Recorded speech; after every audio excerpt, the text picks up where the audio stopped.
Hello बच्चों, let's read the question. The question says explain the three hypotheses proposed by evolutionary biologists supporting the statement that there is greater biological diversity found in the tropical regions than in the temperate regions. तो इस question को answer करने के लिए हम लोग use करेंगे the key concept of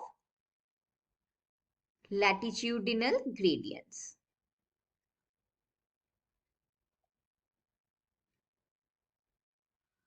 तो लैटिट्यूड के हिसाब से the earth can be divided into three zones. पहला है the tropical zone.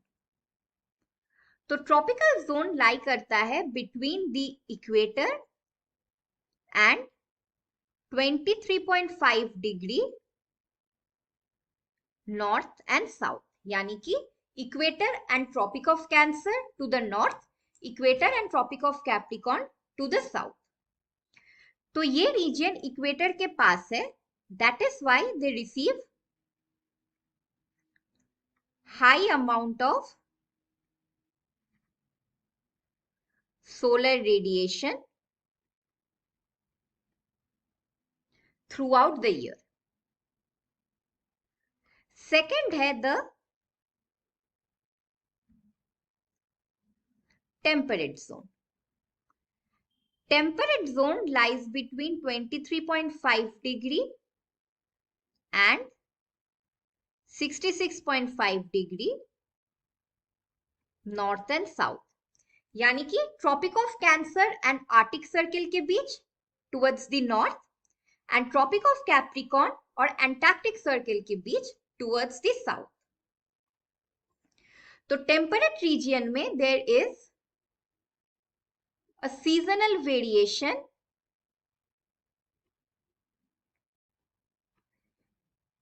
in the amount of sunlight.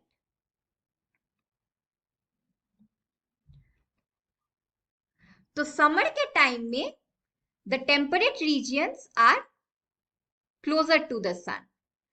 तो इस टाइम में the amount of solar radiation is high. So high solar radiation. But winter के time में these regions move away from the sun. So the amount of solar radiation is less. और third है the frigid zone which lies between 66.5 degree to 90 degree north and south. यानी कि between the Arctic Circle and the North Pole and the Antarctic Circle and the South Pole. ये देखा गया है that the tropical regions have higher biodiversity compared to the temperate region. तो इसका वजह क्या है? The first reason is the net primary productivity.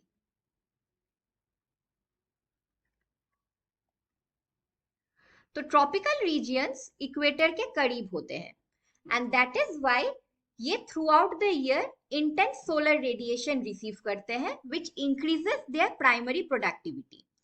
So net primary productivity tropical regions में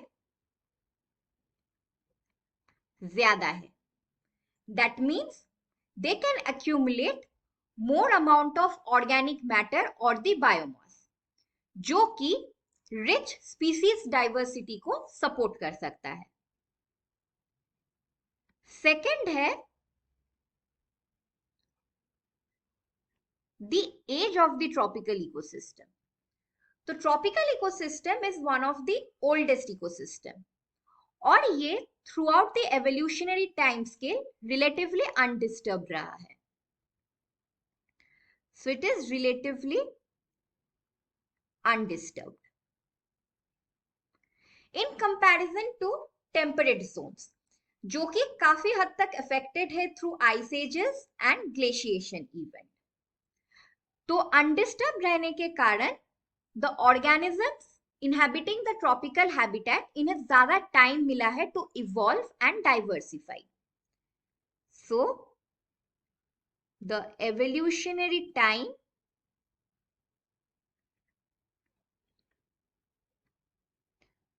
for species diversification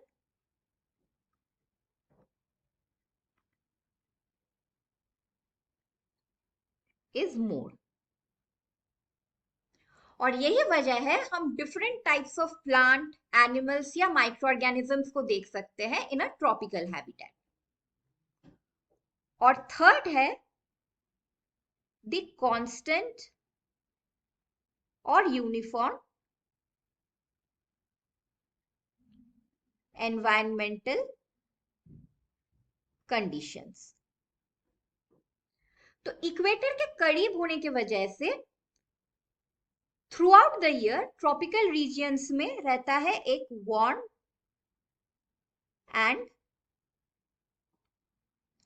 humid climate. तो since ज्यादा seasonal variation नहीं होता है, the organisms can multiply and reproduce through out the year. यानी कि कोई dormancy period नहीं आता है. Also it helps them to specialise in different ecological niche. तो अगर हम एक ट्रॉपिकल फॉरेस्ट को देखें, there is a forest canopy, a forest understory and the floor of the forest. So these three regions can be called the micro environment. और इसे micro environments में different organisms inhabit कर सकते हैं and specialise करते हैं. So these are the three major hypothesis supporting कि tropical regions में स्पीसीज बायोडाइवर्सिटी क्यों ज्यादा होता है. Hope you understood it well. Best of luck.